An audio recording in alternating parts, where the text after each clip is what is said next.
Subscribe कीजिए बीना के अवधि गीत चैनल को और बेल आइकन को दबाइए हमारी वीडियो सबसे पहले देखने के लिए। चिट्ठिया पे चिट्ठिया लिखी भेजे जनक जी, दीहे राजा दशरथ के हाथ रे। चिट्ठिया पे चिट्ठिया लिखी भेजे जनक जी, दीहे राजा दशरथ के हाथ रे।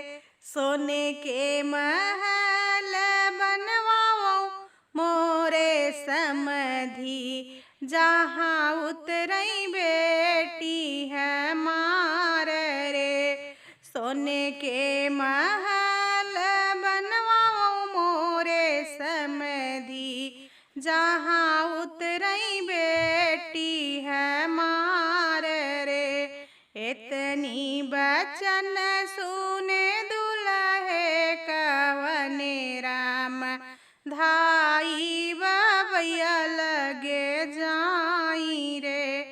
इतनी बचन सुने दुल्हे कवने राम, धाई बबैया लगे जाई रे। इतनी संपत्ति बाबा जे करे न होई है, ते कर बेटा रही है कुंवार रे। इतनी संपत्ति बाबा जे करे न होई है, ते कर बेटा रही है कुंवार रे।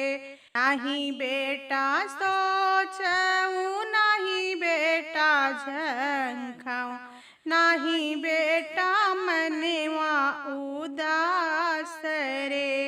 नाही बेटा सोचऊ, नाही बेटा झंखाऊं, नाही करऊं मनवा उदास रे।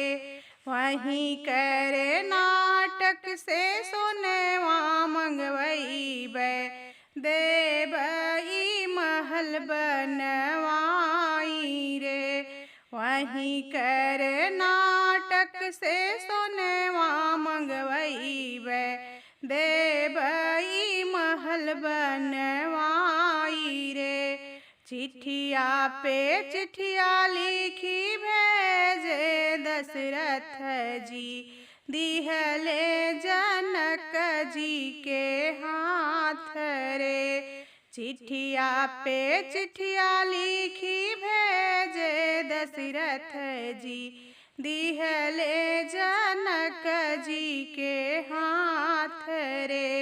पन्नेवा के मड़वा छवाया मोरे समधी, जहाँ उतरई बेटा हमार रे। पन्नेवा के मड़वा छवाया मोरे समधी, जहाँ उतरई बेटा हमार रे। इतनी बचन सुनली शीतल रानी, धाई मायरिया लगे जाई रे। इतनी बचन जब सुनली शीतल रानी, धाई मायरिया लगे जाई रे। इतनी संपत्ति माई जे करे न होई है, ते कर बेटी रही है कुंवार रे।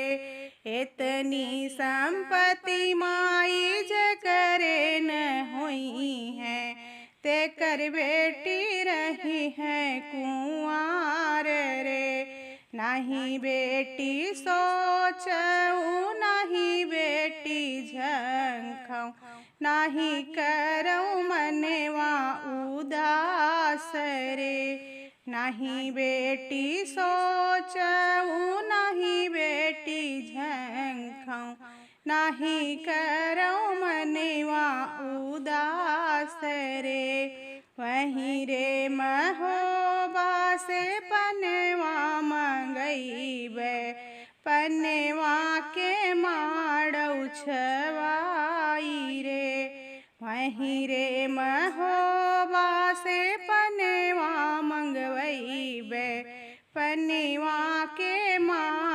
छवाई रे, पनवा के माड़ौ छवाई रे।